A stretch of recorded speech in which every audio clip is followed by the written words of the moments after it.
Welcome to the Rabia and Sana show. We're two Desi girls reinventing cultural norms with love to make difficult conversations easier to help you take courageous steps faster. Whether you feel like a misfit now or have been breaking the standards, this podcast is for you, for the adults, the young.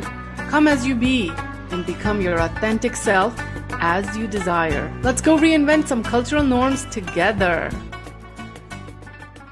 Hello everyone, I am Rabia Paracha. I have been a rebel without a cause for most of my life until I discovered my purpose to empower women to empower themselves.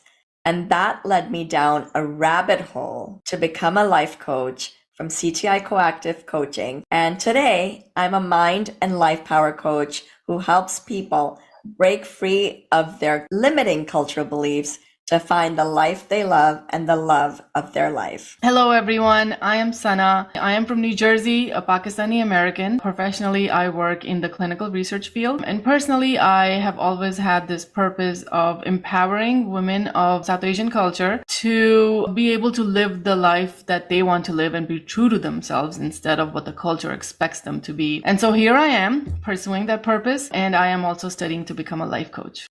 Let's get started. Hello, amazing souls. Welcome to another season of the Rabia and Sana Show podcast, where we reinvent cultural norms to elevate your mental, emotional, and relationship well-being. I'm Rabia Paracha. And I'm Sana Shah. We are so excited to have our dear friend Arthur J. Rutledge with us today. Arthur is an author, mindset and leadership speaker and coach. He's also the owner of Vertical Mindset Group and co-founder of peopleprideshoots.com. And he's an executive contributor at Brains Magazine. Welcome, Arthur. It is so good to have you and finally be doing this. Happy to be here. I can't believe it's taken this long, and now we're here together. Finally. So, Arthur, can you please tell our listeners a little bit about yourself? And you identify as an OPSI-math outlier. So please also explain what that means. Late learner in life, OPSI-math. I didn't know what I didn't know for a long time. And like most of us, I really just was stuck in a place where life wasn't growing in a way that I was feeling connected to it. So I had to dig into myself and find a little bit more. And I had great help, the blessings of people around me that put me into a better place. And it put me on a path to wanting to learn more, the more that I learned. And now in this space, I'm just so happy and enthusiastic about the possibilities of the next sides of my life that are coming into place.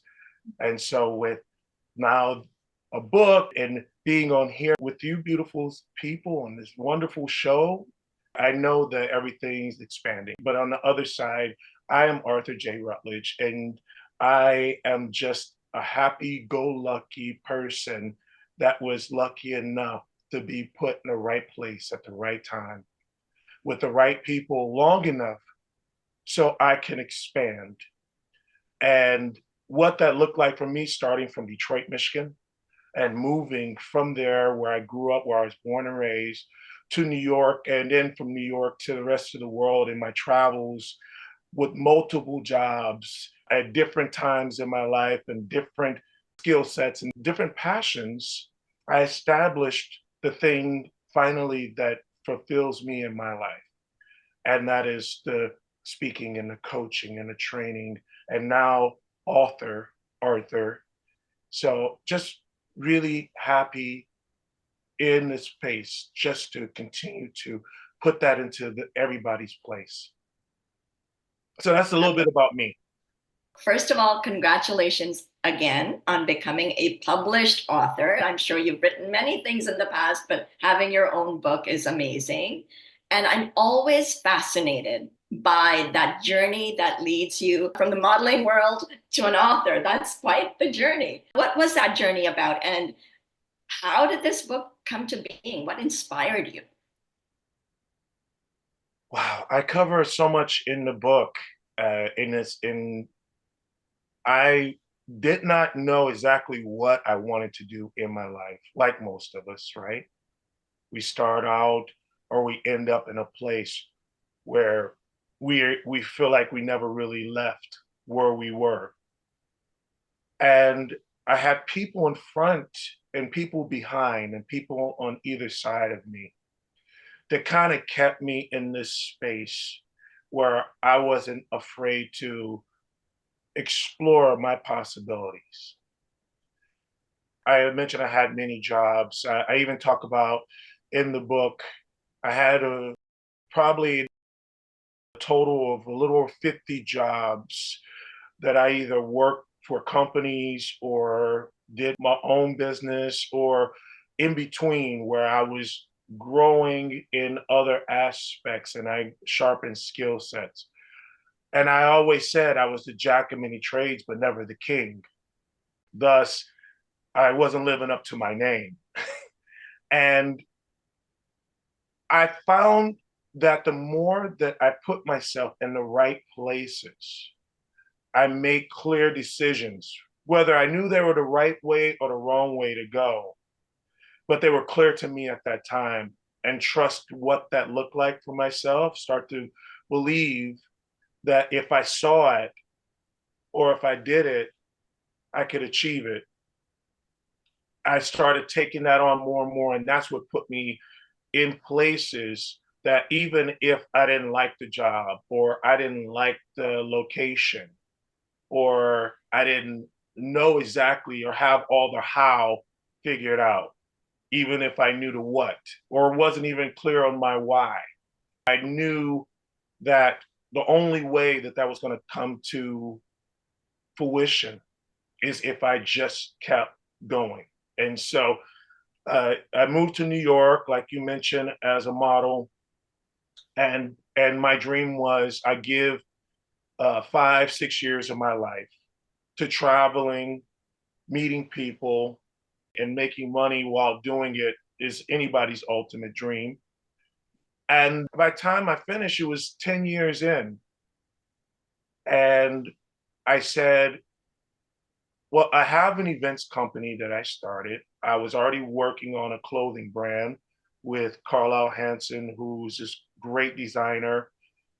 And it's just those people that were, like I said before, that was in front of me and back of me and side to side. It kind of gave me context in the person that I was becoming, even though I didn't know exactly what I was becoming because I was in the middle of doing. But I figured I probably will figure it out. Most adults figure it out. And what I was really wrong in that concept. Most adults don't figure it out. Children are closer to figuring it out than adults are because we're so far from our authenticity as a person. I was becoming the person I need to be for the moment where I'm at right now with both of you here on the podcast. But you don't know that. And you just have to keep going through it. You have to keep just doing. And I was able to transition as the entrepreneur that I always saw myself as, because I wasn't going to make a career from the modeling. I didn't think in those terms. I knew there was just another aspect to get me closer to the person that I felt closest to, which is the traveler, the one who wanted to meet people because of this love of people. And it led me to all these different channels, including now on the channel with with you, both of you here. And I know now that I was doing the right things, but I didn't know what that looked like. I didn't know what that journey would look like. And that's the thing, we never do, right? And now I'm an author and I'm mind blown. And rest in peace, my mother lost her 6 years ago. But I tell people, I've been telling people that if I told my mother that I was going to write a book when she was alive, she would have probably been a little skeptical herself. I wasn't the writer. I wasn't, it really, the courage that I had myself and with focus and my purpose in my hand, it all amalgamated to the person that I am 6 years after that. It was already happening when she was alive, but I didn't see it because the roots were still growing underneath. So I couldn't even see how they were going to make me taller by the time it was all said and done. That's a transition of what that looked like. So would you say that the inspiration was to continue moving forward? The plan that didn't have a plan, and adapting to the pain of it all, or being agile, how I saw myself, and how to also recreate what I was seeing. The things that I liked, the practice of holding on to those things and letting go of the things that didn't really serve me. And that in itself was also the being persistent in what that looked like, being aware that that's what I need to do to step forward into other parts of the person that I was becoming. So Arthur, let's talk about confidence. And your book, the title is 11 Pillars of Confidence. And so what is confidence? What types of confidence is out there? And what role did confidence play in your amazing journey that you just explained? So much, so much. I like to start off by saying people say the word confidence as if it's something that you catch and you just never let go of. And that's not the case.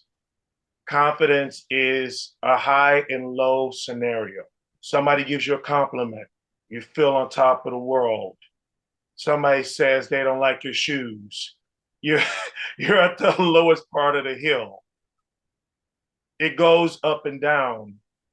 And the only thing that slows that process down, making sure that, again, we are owning the best person we can be, is the practice of things like emotional intelligence, the practice of getting through the pain, but knowing that's a part of it, and acceptance of what that journey might look like, even if you have more pain points through your journey, then you have things that you recognize. And then remembering the gratitude side of the things that you were able to learn during that process. There's not a lot of learning that happens when we're happy, unfortunately. As we get more lessons when we understand we've been hurt, we have pain, we have grief, we have all these things that are low frequency, but when we start to accept them and know that we can move through those, that's when we rise higher. So in my book, I talk into these 11 pillars of confidence. I put 11 because these are things that stood out even in my process, and people get to know and own the confidence that they perceive right where they can reach it.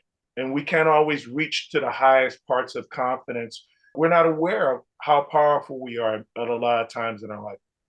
So the confidence that I talk into comes in the shape of knowing yourself, really evaluating and not running from that person, not talking bad to ourselves. Or I always say being lovingly kind and lovingly patient with ourselves as we're discovering ourselves, because every aspect of life, no matter high or low, kind of gives us a nudge and helps us to have more experience around dealing with who we are and who we are around people, and how we are able to also attract the things that we say that we want for ourselves.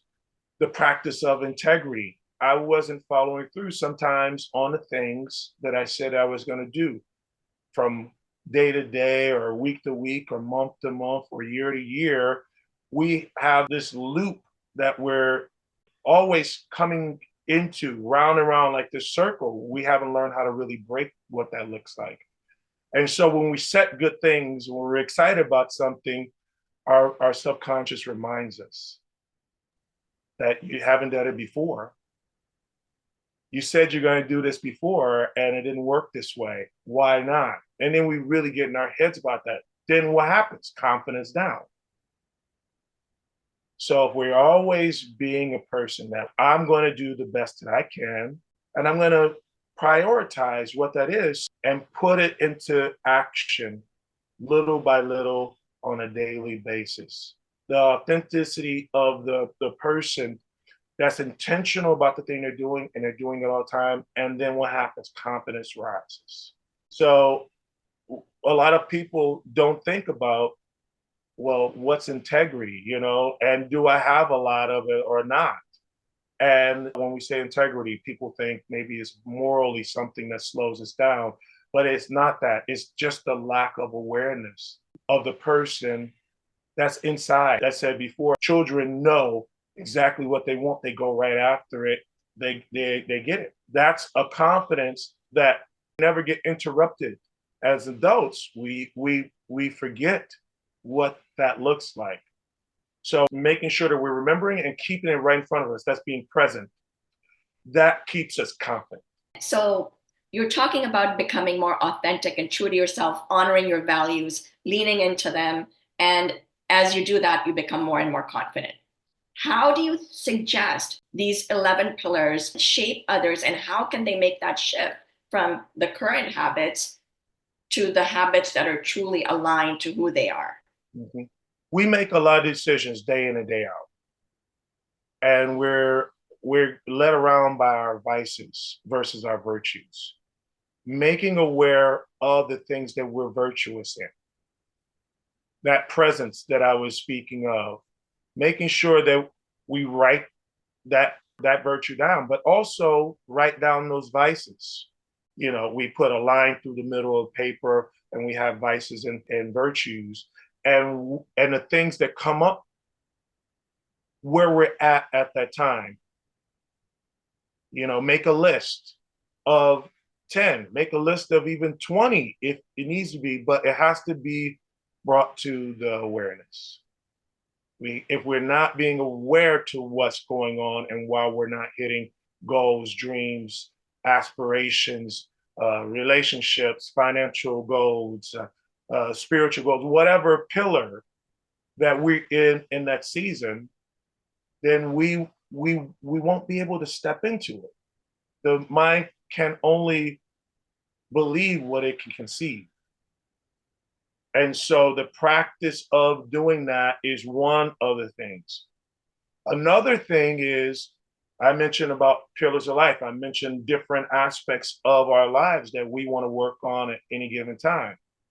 Not to overload ourselves with that. Pick what that looks like for your 3-month or 6-month, but timestamp how long you want to give yourself to see improvement in the area that you make the priority. When you're aware of that, then you break those unintentional loops, cognitive dissonance that happens with the foundations of what you're building your castle and the sky under. As Henry David Thoreau talks about, you're not lost just because you dream or you aspire towards things that are much bigger than you can comprehend at that time. You just have to put the foundations down. A lot of times that's a lot more work to catch up to that dream. But if it doesn't start off with small, simple, signature desires that we're putting in front of us to get to that, and the loving patience that it takes to obtain that. And we don't know how long that is.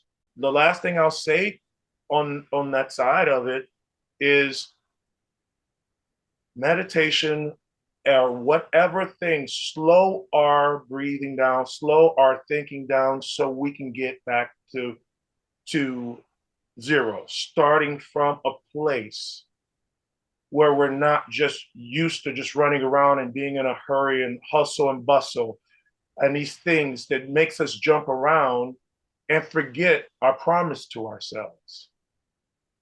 So, whatever that is, music, hug a tree, put a plant in the garden, finding things that align us to getting to a place of calm.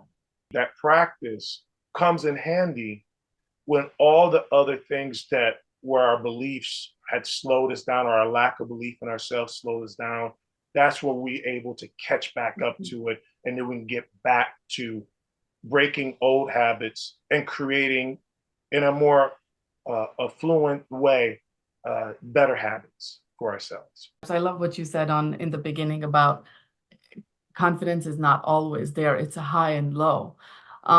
So in this journey, Arthur, of breaking old habits and becoming this new habit, what role does relationships play in us making that confidence and getting there and becoming in that journey and really maintaining and sustaining the confidence, keeping aware, coming back to where we are, the role of relationships around us? In the last chapter of my book, the way of agape is legacy. Well, it's the 10th. The last one is the confidence called courage. But both of them work to answer the question that you just put in front of me. We have to start braving through our days. We have to start braving through our the things that we want for our lives. Whether we know that they're going to be perfect, that's not for us to lend or fall to our expectations on. If we expect great things, that is hopeful, that is brave, that is acting towards somewhere, but not to be so locked into the direction of how we are connecting with our passions or our desires in a way where we're going to be mean or horrible or bad to ourselves or whatever that looks like when we don't get it in the time that we say that we want. You know, if we're leaning into perfection, you know, we can lose the confidence that we need to find people that can be around us that we can put into place. And so the legacy of having that courage comes into, everybody knows, you know, I always talk about agape, God's ultimate love. The thing that brings us closer to the things that I'm just talking about is our love for ourselves. And if we are truly loving ourselves, we're able to know that everybody and everything is in total abetment for what we want. People start to come into our place and we have to be open to what that is. If we're too high on the expectations of thinking it's all on us, then we're not going to get there. If we expect the best, but we know that we have to still work on ourselves to get to that, then that is the process. So having the courage to bring in the process, having the courage to follow through on what we say we want to do, but also knowing that it's so many things that are put in our space from God that helps us to remember that you're not by yourself. And when we understand that we are the legacy, when we're walking into another chapter, I have I am, and using that as a mantra of making sure that I'm in front of you. I can see you because I've looked at myself enough to know that I'm important too. And if I'm important, then very well, everybody else around me is important. Your collaborations, your connections flourish in the right way, and it inspires. So I mentioned before we start, we were talking earlier, and I was mentioning that I was so overwhelmed by all the love that I've got from people on my book coming out and all these type of things. But still, even though that I can say out loud, I know people appreciate me because I appreciate them. It's still overwhelming when you when you get that appreciation and this ocean of love that you might get from doing something, from helping so many people for so long. We're always helping somebody do this, or raising somebody else up, or edifying somebody. Well, at least we are. And that's the way to be when you're authentic to yourself, because we understand that connection. But then to be able to get that overwhelming sense of that agape from the people that you gave that to. I'm reminded, I don't know if you A Wonderful Life. It's if people haven't seen it, it's a great Christmas story, but it's a great ethics story, a great moral integrities type story, where this young man, even though he started off on a quest to fulfill his desires, end up at the end helping out so many people because he accepted what he didn't know that he was going to learn from, his expectations. Expectations were high. He was disappointed. He got through that.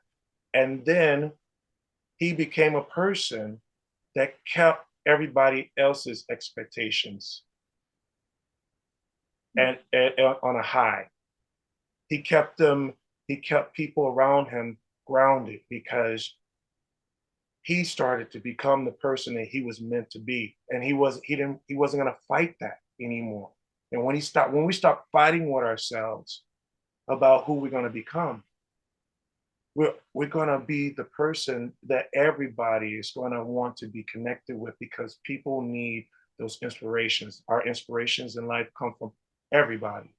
So connection is imperative, but it's only increased when we are being the person that we can truly be for ourselves. So yeah, that's the long and short of it. I love connecting with people, and then you get that back at the end, and you understand that it's not the end. It's just beginning. You think you come to the end of something, you're getting this gratification, right? You're getting this, edifying, all these type of things. And then you find out that all these people are just waiting for the next thing too. Right. Yes.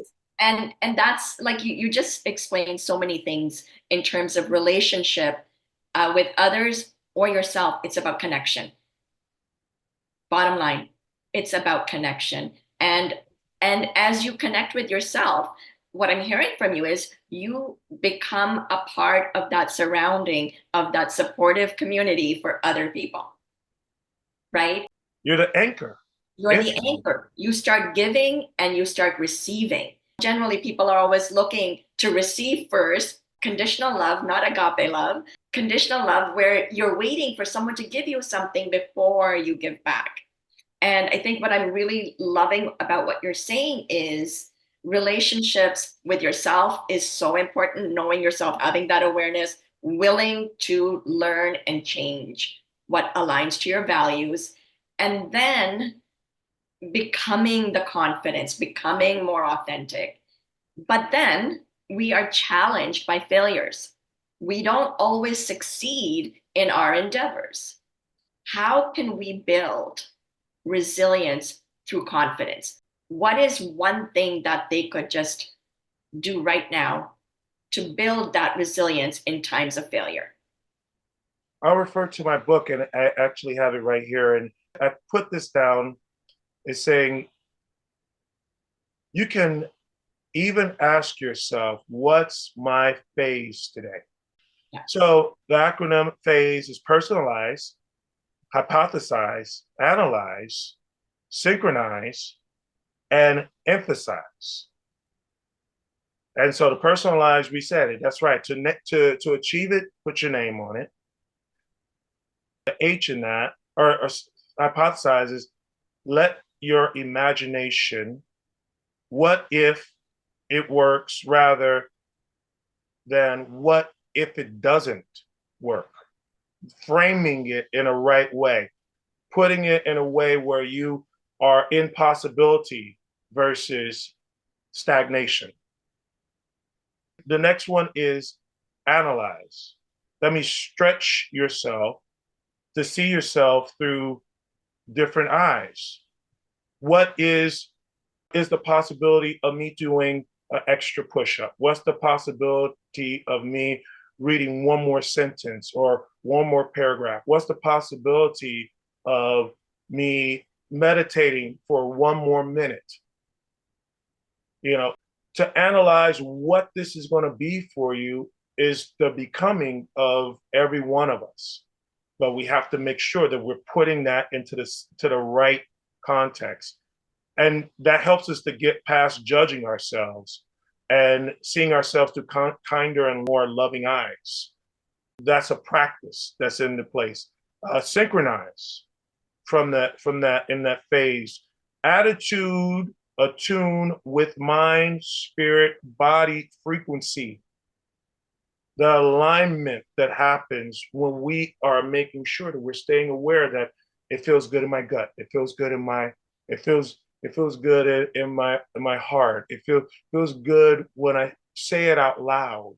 It feels good when somebody puts it, gives me a hug or puts their hand on my shoulder. All these things start to synchronize when the other three before that is starting to come in place. And again, these are things that we get to do every day. And then last but not least, emphasize visualization process. Making sure that every day we're putting ourselves in a harmonic tune of a peaceful mind or a serene place where we see the future and we're putting it on replay, our best dream, our best life, our best whatever we're becoming as a person. And that helps us to stay present and hold it in our mind and keep it fresh right there. Because when we get through our days and we go through those highs and lows I mentioned with confidence before, where we are not exactly right where we want to be, or we might feel like we're not connected to, or we're off on our day, I would suggest anybody put 10 minutes of their day into this and see how it grows out, see how they grow out. Their confidence will start to skyrocket at every aspect because they are always connected to their why. They're in their state of being. We're made to smile to ourselves. We're made to celebrate and jump for joy or clap our hands. And these things in these phase, remember to phase into our days will help us just to keep present with what that is in front of us. And that's also where gratitude lies. At the end of that phase, of every phase that we go through, right? We're never worse for it unless we don't have a lesson from it. But the gratitude gets to be seen when we have the lesson of everything that we're encountering that gets us closer to the authentic person. Thanks, Arthur. So you talking about becoming who you want, who you envision yourself to become.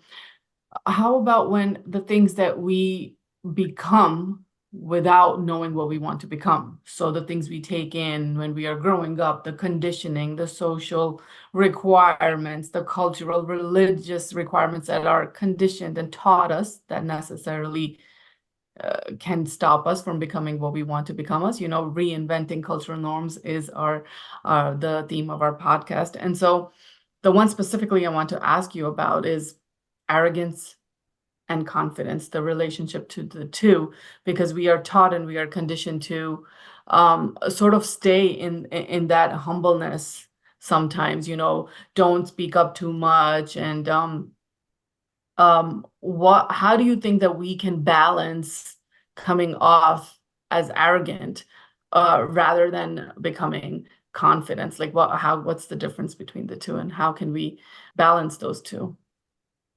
You're referring to just feeling like we belong, the idea of belonging, or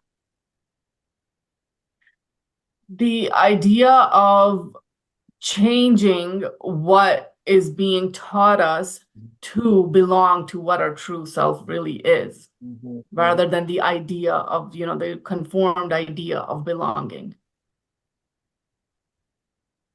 We have all these mechanisms that obviously make up the human understanding of ourselves and others.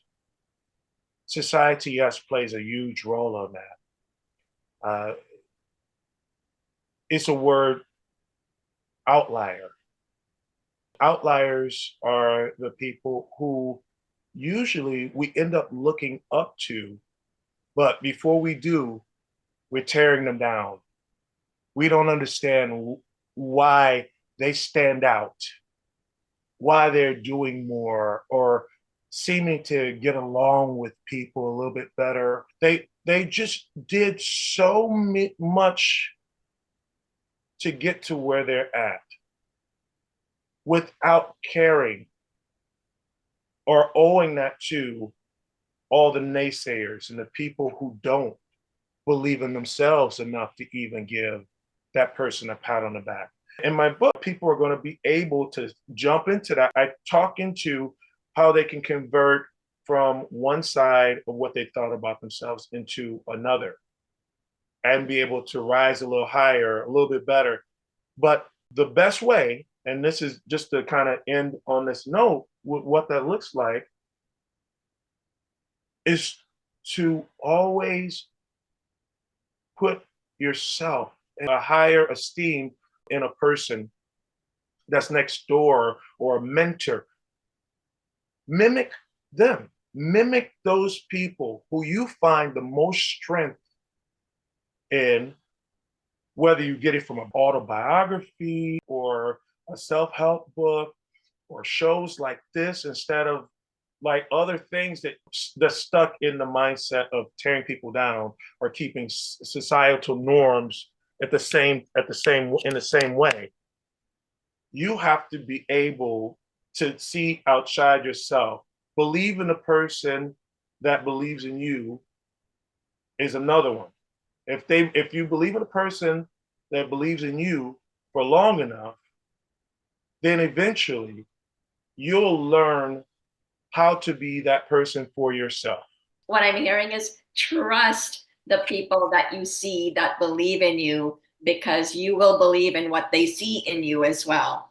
And you'll grow into that. You'll become that person. You'll expand your confidence, and you'll just be able to feel comfortable where you are, when you are. Follow your heart and just go through that progression called life with confidence. Yeah, you can't follow your heart until you follow yourself, right? Unless you're willing to let that part be ingrained in you. And how do you ingrain that? The efforts that these little steps, day by day. Every day we have to rebuild the person who we are. I'm not the same person I was before we got on the show. I'm that much stronger because I allowed what that looked like for me. And I know how to draw from your strengths, your energy. But this was not something you just don't wake up one day and say, wow, I have, at least half of it figured out. And, I only say half is because every day when you're open to the next step of yourself, and you aggressively step into who that is, you're always going to be a person that's going to find what that looks like in your everyday setting. The subtitle of my book is Build and Lead an Empowered You.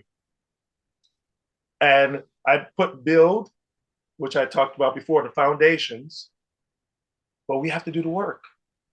And then as we're going through what that is, we're able to lead ourselves to an empowered sense of being, a state of being that's going to project the right things in our spaces, no matter where we go or where we travel or who we're talking to.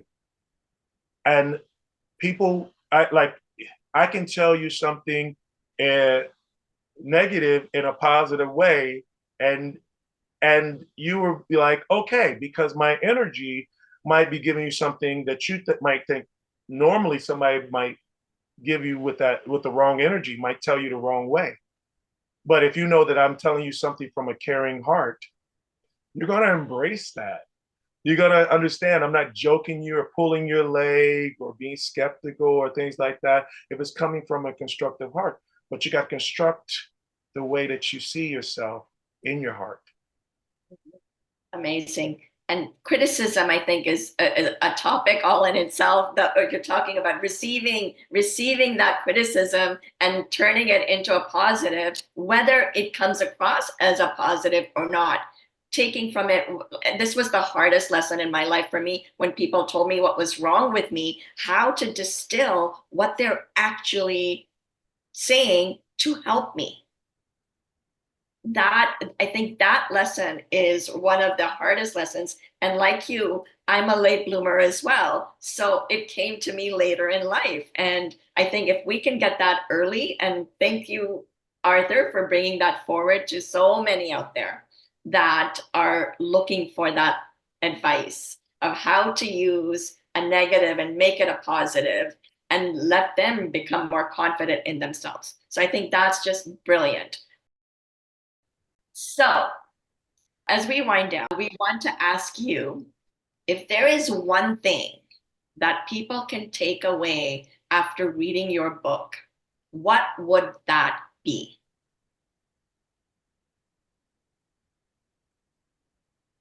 Confidence. that I'll break something really small down about confidence. The first part of confidence is also in Spanish and Italian. It means with. Fidence, but the fidence defies the continuation of fi, or the person within. So with me, I walk strong. I walk consistent. I walk improved. I walk with the shoulders back and eyes on the prize ahead of us. We can't hit a target that we're not looking at. And confidence puts it right in front of us. And so if you have a lot of confidence, you think you don't need this book, wrong. I put how to be constructive with your, like we just talked about, being consistent and doing the confidence in the right way. So it doesn't come off pompous. So it doesn't come off intrusive. Where it doesn't come off, where people are just going to take it in the wrong way or whatever that is. And creative agility, the creative criticisms that happen that we can take in and we can grow from. But also people who don't have hardly any, it'll start to, the techniques and tools people will be able to take and build that castle, build the foundation under that castle in the sky. Amazing. Build that confidence. Okay, Arthur, this was so amazing having you. It's so great to hearing all about your book and your journey. Is there anything you would like to add, anything that we didn't get to, or any final advice you would like to give to our listeners?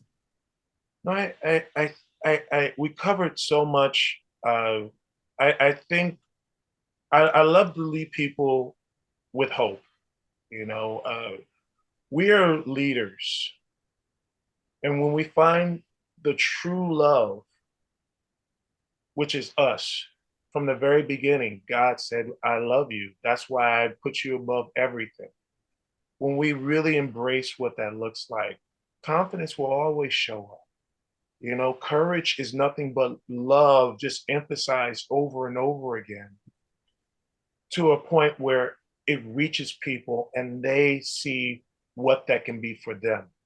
But they only can see what that can be for them when we're in the doing for our best selves. And that's why it's important to say, why should I want to be my best self? Because what else is there in life is there except for accepting the unknown, which is always something that we can conquer just by loving ourselves. It just really starts there. And in my book, I let people know, shine on. I leave that as a final quote. And so I leave this evening in our talk with that, shine on. Beautiful. What a great message. And I'm sure after listening to you today, many are going to want to reach out to you And, one, we will definitely put the link to your book in our description so that everyone can grab a copy, for others to hold it and read it and develop the 11 pillars of confidence. Where can they reach out to you and buy them? You can Amazon, Apple Books, Barnes and Nobles, which is in the States, and smaller retailers that have it. My website, www.verticalmindsetgroup.com. I'm always putting all these wonderful little quotes and things from the book and upcoming book up on my Instagram, which is Arthur_mindset, and also on Facebook, which I have is Arthur J. Rutledge. I have my page that I post on there, and then the LinkedIn, which most people know about as well. Thank you again for having me. This show is so important. You guys are killing it in the best of ways. You're killing all the falsehoods and all the negativity that's in our society about social norms by breaking through with social media, that people can hold something clear and real and true as a beacon of light. So to you, I say shine on as well. Thank you, so much, Arthur. Thank you so much, Arthur. It's been such a pleasure to have you. So great, Arthur. Thank you so much. Namaste and blessings, guys. That time of the episode, Rabia. Yep, we're two Desi girls. Reinventing cultural norms with love. Bye. Bye, everybody.